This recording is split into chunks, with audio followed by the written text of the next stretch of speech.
Hello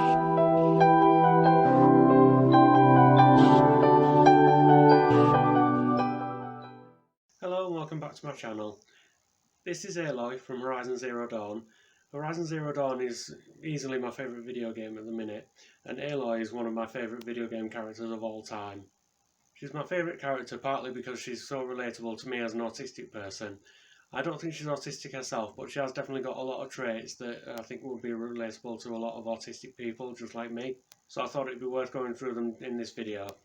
Spoiler warning, if you haven't played Horizon Zero Dawn yet and you intend to, I would stop watching now. The first and most obvious trait that Aloy's got if you've played the game is that she is an outcast. She was found as a baby by a member of the Nora tribe, and she was instantly cast out to live with Rost, another member of the Nora tribe who was cast out for life as well. The game repeatedly shows motherhood and maternity as something that's sacred to the Nora tribe. They've got villages named things like Mother's Crown, Mother's Heart, and they worship a mountain called All Mother, which is where Aloy was found as a baby. And it turns out that the mountain is actually a cradle facility from about 1,000 years prior to the events of the game, and the cradle facility is intended to create new life and bring it into the world.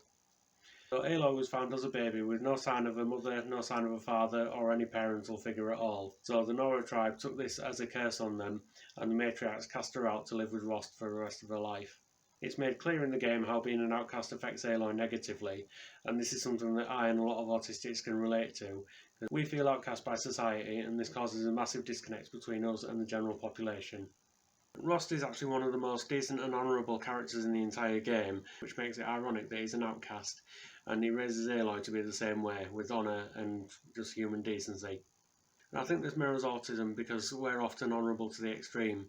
We either don't lie or we're terrible liars. We have a strong sense of justice, and we have a strong moral compass. Yet we're still seen as the weird ones for doing what we consider to be the right thing, which doesn't make sense to me. Aloy is determined to not only end the threat of Hades and the Eclipse, but also to help any people in need that she comes across, so she's highly empathetic, as are most autistic people, despite the misconception that we don't feel empathy at all. We do, but just in a different way. She's very straight talking, and there's at least a couple of occasions in the game where she tells people to just get to the point. She doesn't hesitate to put people in their place if they step out of line or betray her, but at the same time she makes friends very, very easily with the right people. Us autistics often speak literally and directly, so it can often come across as us being blunt, and we often find that we've offended people when we haven't meant to. There's definitely been times where I've tried to ask somebody to not do something or to do something, and it's come across as me having a go at them when that's not what I was intending at all.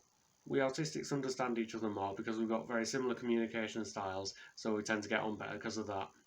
Aloy is referred to at one point in the game as the girl with the second sight, and this is because she uses a tiny little device called a focus, which is the little triangle bit you can see there. So yeah, she uses the focus to kind of see the unseen. It helps her track down missing people, it helps her see where machines are going to go, what route they're going to take, and it also helps her hear or read files from ancient devices.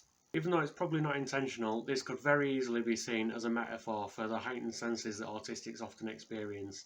Aloy uses this to her advantage, which is absolutely the case for a lot of autistics. It's just a shame that the most common perception of these sensory differences, the heightened senses, or in my case lowered senses for the most part, are seen as a deficit rather than a strength.